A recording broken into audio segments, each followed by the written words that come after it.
নমস্কার বন্ধুরা, তো সবাই কেমন আছেন? শঙ্কলতা কিচেন ব্লগ থেকে আজ আবার একটা রান্না নিয়ে চলে আসছি। তো আজ আমি রান্না করব একটা শোল মাছের রেসিপি। আমি শোল মাছগুলো দেখুন বানিয়ে ধুয়ে নিয়ে আসছি। তো আমি এটা শোল মাছটা আমি আলু দিয়ে রান্না করব। তো কিভাবে রান্না করব আপনাদের সঙ্গে নিশ্চয়ই শেয়ার করব, তো দেখতে থাকুন। শোল মাছটা দেখুন বন্ধুরা, আমি একটু লবণ হলুদ দিয়ে আমি মাছটা ভালো করে ভেজে নেব। তো তার জন্য আমি ভালো করে কিছুটা লবণ দিলাম,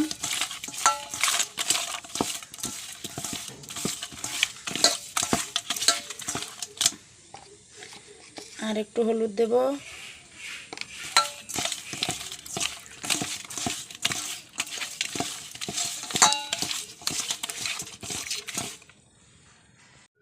তো বন্ধুরা আমি একটা লোহার কড়াই নিয়েছি।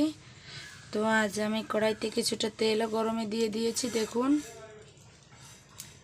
তেলটা গরম হয়ে গিয়েছে। তো আমি এক এক করে মাছগুলো ছেড়ে দেব।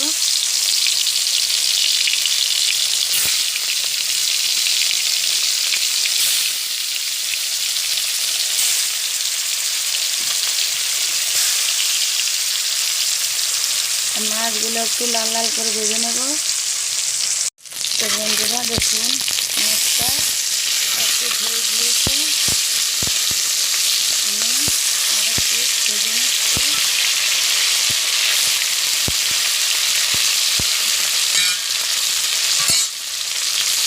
মাছটা ভালো করে উল্টে পাল্টে দিলাম। বন্ধুরা দেখুন মাছগুলো লাল লাল করে ভাজা হয়ে গিয়েছে। আমি মাছগুলো তুলে নিচ্ছি।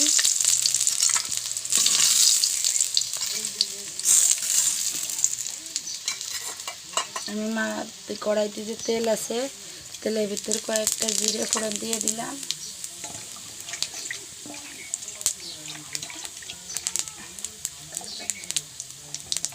জিরেটা কালো হওয়া পর্যন্ত অপেক্ষা করব। তো দেখুন বন্ধুরা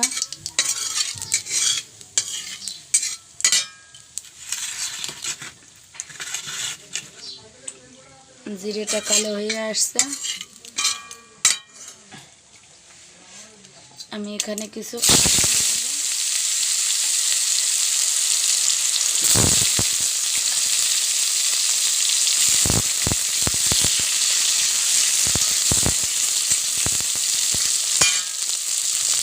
আমি আলুটাকে ভালো করে সিদ্ধ করবো বা ভাজি করে নেব।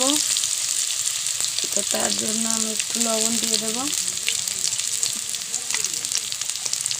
আর একটু হলুদও দিয়ে দেব, দিয়ে আমি এটা লাল লাল করে ভেজে নেব।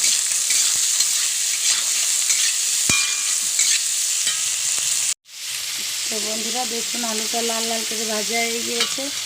আর আমি এখানে কিছুটা জল দিয়ে নিয়েছি।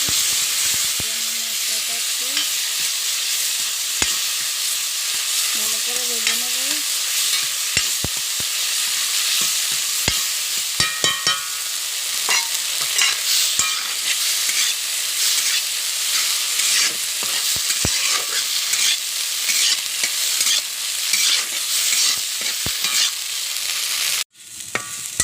তো বন্ধু দেখুন আলু দিয়ে মশলাটা ভাজা হয়ে গিয়েছে।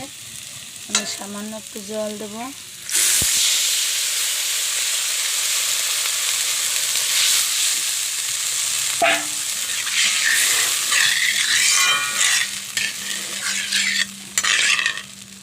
আলুটা ভাজি করতে করতে একদম গলে গিয়েছে।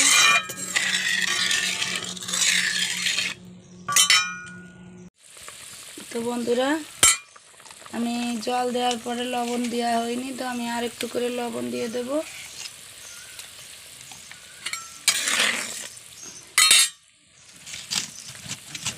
আর মাছের ঝোলটা ফুটে উঠেছে, তো আমি ভেজে রাখা মাছগুলো দিয়ে দেব।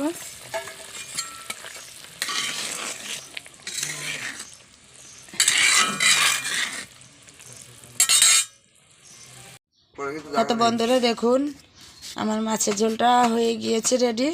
তো আমি একটা পাত্রে নামিয়ে নিয়েছি। তো আমার শোল মাছের ঝোলটা দেখতে কেমন হয়েছে অবশ্যই কমেন্ট করে জানাবেন। তো সবাই ভালো থাকেন, বাই।